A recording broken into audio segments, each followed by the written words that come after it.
So here's our preview for our core series. It's a 20-minute class, give or take.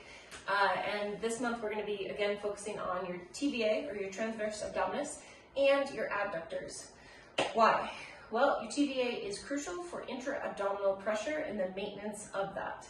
We want to maintain intra-abdominal pressure because when we don't have it, we put more pressure onto the back, more pressure onto the hips, the organs don't have as much support, plenty of reasons. We can also increase our risk for diastasis recti, which does not happen to just pregnant women. You can look at a lot of really, really strong, ripped people and see that they've got this like diamond shape right here as opposed to just a line, and that's diastasis recti, okay? We also want to be working on our adductors. Why? Because in my own personal experience, the more in tune you are with your adductors, the more in tune you are with your pelvic floor, also going to be connected to your TVA. And working on adduction or your adductors can help reduce groin injuries, okay? Can also help with increasing your rotational power or your rotational strength, along with hip extension. It can help with hip extension. So the movements, we've got four to go over, that's it. So we're going to start with a forearm press up. I would highly, highly, highly advise that you stay on your knees, especially if you are somebody who has no idea how to connect with your TVA. As you exhale, you're going to lift your pelvic floor, start to curl your hips, press into the forearms, press into the knees. Almost think of pulling the knees towards the elbows, and take a peek at your core. Make sure your core is pulled in. As you inhale, you'll release back down. Exhaling, curling, pressing forearms, pressing knees into the floor, almost as if you're trying to pull them together. And then inhale, slowly releasing.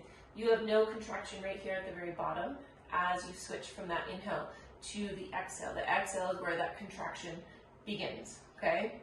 We will then go into a single leg bridge with a leg squeeze. So you could use a yoga block, or you could use a foam roller. I think a bigger foam roller is going to be a little bit more awkward to keep it in there. But if you have a yoga block or a pillow, anything of the sort would work. We're going to start by squeezing the block and extending one leg, and then from here lifting up and then coming back down. We'll exhale, contract the core, push and lift and come back down. We'd be doing about 8 on each side. That's going to feel more like a glute thing, except if you really connect with the inner thighs, you'll feel your pelvic floor lift, which is exactly what we want.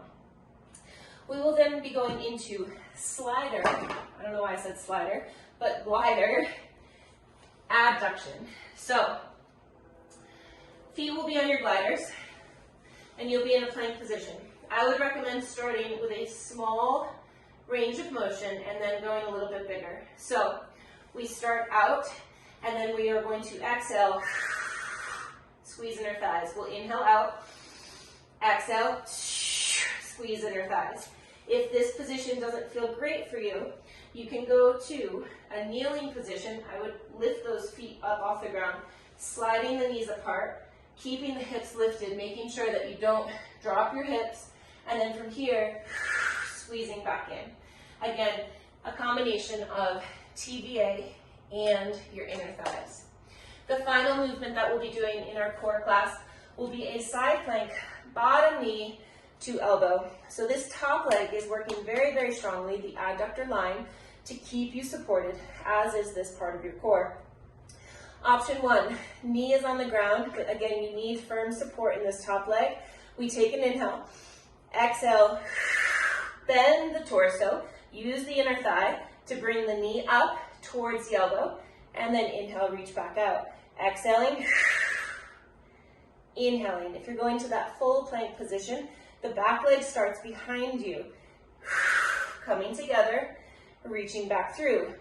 Conversely, it could also start in front. From here, exhaling, inhaling back out. And that is it.